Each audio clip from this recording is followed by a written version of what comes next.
সত্যি বলতে গেলে চেষ্টা করলে সবকিছুই সম্ভব। আমি অনেক দিন ধরেই ভাবছিলাম এই পটটাকে রং করব, কিন্তু সে আর হয়ে ওঠে না।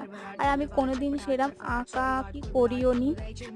তো ভাবলাম আজকে ফাঁকাই আছি, তো একটু নিয়ে বসেই পড়ি। ভালো মন্দ খারাপ যাই হোক, একটু করার চেষ্টা তো করি। তো আমি এখানে ৩ টে কালার নিয়েছি ফেব্রিকে, সাদা, লাল আর হলুদ। আমি পুরো পটটাকে হলুদ রং করে নিয়েছি আর ভাবলাম ছোট, ছোট কিছু ফুল করব। সেই ফুল করতে গিয়ে আমার হাত এতই কাঁপছে যে আমি ভাবলাম আমার দ্বারা কিছুই হবে না।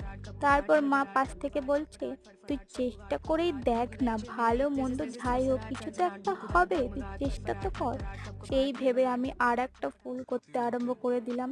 দেখতেই পাচ্ছ ফুলগুলো একদম বেঁকে চুরে যাচ্ছে। কিন্তু লাস্ট পর্যন্ত একেকটা ফুল এত ভালো হয়েছে, আমি ভাবছি এইটা আমি নিজে করলাম। ভালো লাগলে সাবস্ক্রাইব করো। বাই।